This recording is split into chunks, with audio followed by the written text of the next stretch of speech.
Welcome to Iron Financial. This is the place you come to forge a stronger portfolio, to find the steel that cuts right through the market's weakness. I'm your lead analyst. Today, we are putting State Street on the anvil. Their latest earnings report didn't just beat expectations, it sent the stock into orbit. Now, in a market like this one, every single investor is desperately searching for a fortress to protect their capital. So the big question we're asking is this: did State Street just reinforce their walls with another layer of armor plating, or did they just slap a coat of paint over some very serious structural cracks? Let's get into it. You saw it everywhere. The headlines were practically screaming off the page. Benzinga nailed the sentiment perfectly. State Street stock soars. And the market didn't just react. It went into a frenzy. They drove the stock to a brand new 52-week high almost instantly. Now, when you look at it from the surface, this thing looks like an absolute monster of a quarter, a total home run. The market saw those numbers and just started buying, hand over fist. I mean, that's got to be a clear sign of strength, right? Whoa, hang on a second. Pump the brakes. I'm the market skeptic around here, and my job is to pour some cold water on the party. You know, when the entire herd gets this excited, when they're all running in one direction, that is the exact moment you need to be the most careful. The market gets easily blinded by big, shiny top-line numbers, so we have to ask, are we really looking at a solid, steel-reinforced structure that's built to withstand a real economic storm? Or is this just a fancy facade, a Hollywood set built on pure hype that's going to crumble the second a strong wind blows? That's the real tension we have to figure out today. That's exactly right. And that is precisely why we are not just going to take the market's word for it. No way. We're running our own independent stress test right here, right now. First, we're going to look at that initial Q1 market shockwave, the big headline numbers that got everybody so fired up. Then, we're going to perform an autopsy on that record revenue and find out where the real load-bearing beams are. After that, we'll dig into the price of all this progress, those rising costs. From there, we'll put the capital foundation itself to the test. And finally, we'll get our hands on management's own blueprint for the future before we deliver our final iron verdict. It's the only way to know for sure if this thing is truly built to last. All right, let's get our hands dirty. First up in our stress test, the surface level's strength. And you know what? You have to give them credit here. On the surface, these numbers, they look like they were forged from a single piece of solid steel. The market's initial reaction wasn't just some polite applause, it was a full-blown explosive cheer. So let's take a look at the raw data that actually caused that shockwave. So the thing that's really stunning about this slide isn't just that they won, it's the sheer scale of the beat. I mean, look at this. Total revenue hit a record $3.8 billion. The analysts were hoping for maybe $3.66 billion. They didn't just beat it, they smashed it. That's a 16% jump from last year. But forget the revenue for a second. Look at the earnings. Adjusted earnings per share came in at $2.84. The street was looking for $2.63. That is a 39% increase year over year. Folks, this isn't just simple growth. This is raw acceleration. And the core businesses are just scaling up massively. Their assets under custody and administration, that's basically the mountain of money they babysit for clients, hit a record $54.5 trillion, up 17%. And assets under management, the money they actually invest, is up 20% to $5.6 trillion. These aren't just good numbers. This was a shockwave of performance that completely obliterated Wall Street's expectations. A shockwave, sure, but let's not forget, a shockwave can also knock a building right off its foundation. Look, a 16% revenue jump is definitely impressive, I won't deny that. But the real question, the one that every serious investor should be asking, is where exactly did it come from? Are we looking at a well-supported structure built on a diversified concrete foundation? Or is this entire fortress basically just balancing on one or two incredibly volatile pillars that could crumble the second the market decides to turn south? We need to look at the anatomy of this revenue. We need to see what it's made of. And that is a totally fair question. So let's do that. Let's look at the mix. This chart here lays it all out pretty clearly. You can see the two main foundational pillars right away. Servicing fees make up 37%, and net interest income is another 22%. You add those two together, and you're looking at nearly 60% of their entire revenue stream. These are the core, steady, load-bearing beams of the entire company.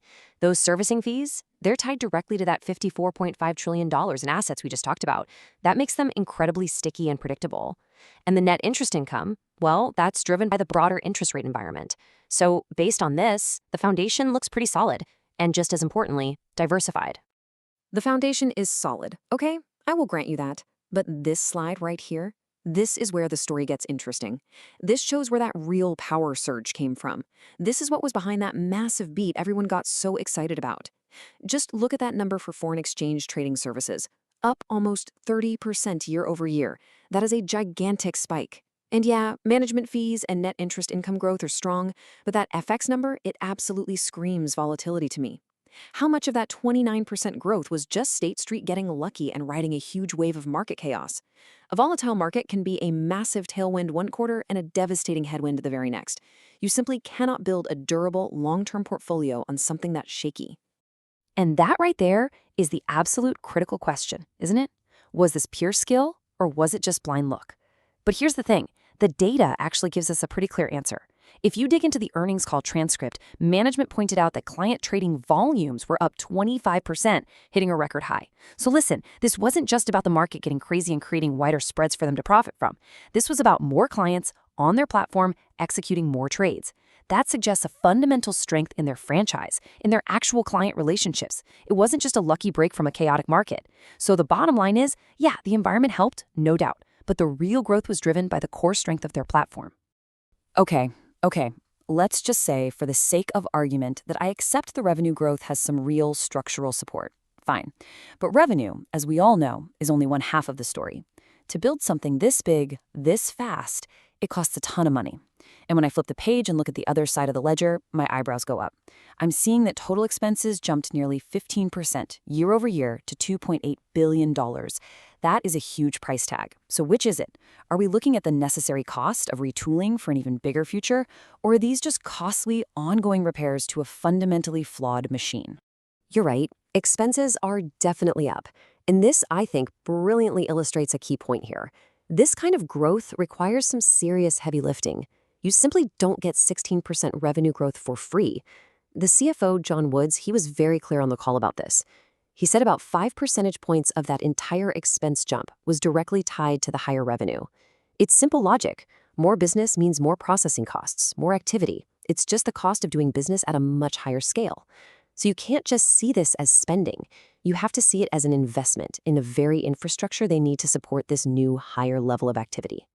I get it. I understand revenue-related costs. I do. But let's talk about this number, $130 million. That's the amount of pre-tax, notable items they decided to book this quarter alone. Now, that's not just the cost of doing business. No, that is the cost of fixing the business. You have to ask yourself, what is really hidden beneath the surface of that $130 million? These are the kinds of numbers that can reveal the first hairline cracks in a company's foundation. Okay, let's break it down because the press release is actually very specific about this. The bulk of that $130 million comes from what they call repositioning charges. Now, what does that mean in plain English?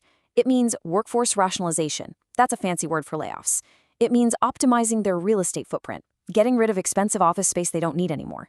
And it means changes to their operating model, basically streamlining how they get work done. Now, management, of course, frames all of this as smart, strategic decisions to make the company leaner and more efficient. But you're right to question it. The key debate is, are these one-time fixes to sharpen the machine for the future? Or are they a sign of deeper, recurring operational problems that are going to require constant, costly repairs for years to come? That is a real risk that investors have to keep their eyes on. All right, let's shift gears a little and talk about the foundation itself, because everything we've discussed, the revenue, the expenses, it all rests on the company's capital base. And I want to pivot to what I personally see as one of the single biggest signs of management's confidence, their capital return policy. I mean, think about it. When a company is returning this much cash to its shareholders, it is sending a powerful, powerful signal. It's basically them shouting from the rooftops, our foundation is so strong, our earnings are so robust that we can both invest in growing the business and hand back a massive pile of cash to you, our owners. And the number itself is just enormous. $633 million returned to shareholders in a single quarter. Let that sink in. Now, that was made up of $400 million in share buybacks, which, reduces the share count and boosts earnings per share for everybody else, and $233 million in straight cash dividends paid right into shareholder accounts. This all added up to a total payout ratio of 90%. 90. For every single dollar of profit they made, they gave 90 cents of it right back to shareholders. If that's not an ironclad signal of confidence coming straight from the boardroom, I don't know what is. Confidence? Really? Or are they just draining the reservoir to keep shareholders happy for another quarter? While they are shipping cash out the door by the truckload, their single most important capital cushion, the Common Equity Tier 1 or CET1 ratio, has actually gotten weaker. This isn't some obscure metric, people. This is the core capital that protects the bank in a real crisis. It is the absolute last line of defense, and it has dropped 40 basis points in just 1 year, from 11% all the way down to 10.6. They are handing out cash with one hand while the walls of the fortress are getting thinner. To me, that looks a whole lot less like confidence and a lot more like a potential fracture waiting to happen. Now, that is a critical challenge, and you're right to bring it up, but management actually addressed this point directly on the earnings call. The CFO was very clear that the drop was not from some kind of operational weakness. Instead, it was driven by three main kind of technical factors. First, there was a normalization of their risk-weighted assets in the markets business, which he said were at, quote, episodically low levels last quarter. Second, you had the impact of a very strong US dollar. And third, there was a big surge in the equity markets on the very last day of the quarter that skewed the number. Look, these are complex, but they are manageable factors. And the most crucial point is this: that 10.6% ratio is still comfortably within their target operating range of 10 to 11%. The foundation is still solid. So we've put the revenue under the microscope, we've stress-tested the costs, and we've hammered on the capital foundation. But maybe the best way to really judge the strength of any structure is to get a look at the builder's own plans for the future. So let's do that. Let's look at management's forward guidance. This is their official blueprint. This is them telling the entire market exactly what they expect to build for the rest of the year. And the tone is set right here with these words from the CEO, Rono Hanley. We are encouraged by our momentum, confident in our ability to continue to grow. I mean, listen to that. This is not the language of a management team that's secretly worried about cracks in their foundation. This is the language of a team that truly believes they are in the middle of building a fortress, and they're just getting started. But look, words are one thing. Let's see if the numbers in the blueprint actually back up that confidence. And this slide, this to me is the ultimate proof point. This is the knockout punch for the bulls. This is not some minor tweak to their forecast. They took their old forecast and they blew it up. They were previously guiding for fee revenue growth of 4 to 6%. Now they're guiding for 7 to 9%. They had guided net interest income growth in the low single digits. Now they're calling for 8 to 10% growth. This is a massive upward revision. It signals that the strength they saw in the first quarter wasn't a fluke. They believe it is sustainable. Now, I know what you're going to say. You're pointing at the expense growth guidance, which also ticked up. And that's true. But like the CFO noted, that increase is primarily driven by the higher revenue expectations. More business, more costs. You know what that is? That's a high-quality problem to have. Okay, that brings us to the end of our stress test. We have examined this entire structure from every possible angle. We've looked at the shiny exterior that wowed the market, we've identified the load-bearing beams, we've tallied up the cost of construction, and we've reviewed the builder's own blueprint. So now, it is time to weigh all of the evidence and deliver our final iron verdict on State Street's first quarter performance. The bull case is incredibly powerful. This is the iron plating on the fortress. You've got record-breaking revenue of $3.8 billion and a stunning 39% surge in adjusted earnings. The growth wasn't isolated. It was broad-based, firing on all cylinders across their major business lines. You have that massive $633 million capital return, which is a huge vote of confidence. And maybe most importantly, that significantly raised full-year guidance. They didn't just meet expectations, they raised the bar for the entire year. You add to that over 600 basis points of positive operating leverage, which means revenues are growing way faster than costs, and what you have is the blueprint for a true financial fortress. But, and there is always a but, our stress test also revealed some potential cracks in that armor, and the bear case absolutely cannot be ignored. A huge chunk of that blowout growth was fueled by a nearly 30% jump in highly volatile foreign exchange trading. That is not a reliable foundation to build on. Adjusted expenses are still climbing way too fast for my comfort, up over 9%. The company is booking hundreds of millions of dollars in these fuzzy restructuring and repositioning charges, which could be a sign of ongoing operational headaches. And most critically, as we discussed, their core CET1 capital ratio is going in the wrong direction.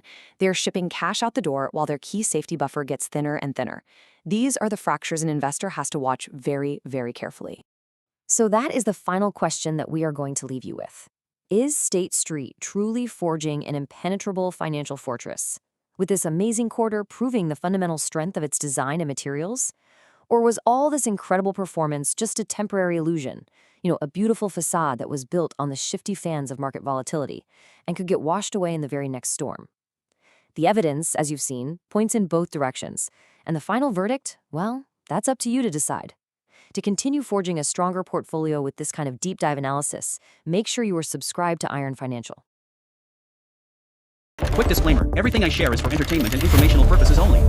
I'm not a financial advisor, so please do your own research or talk to a professional before making any moves with your money.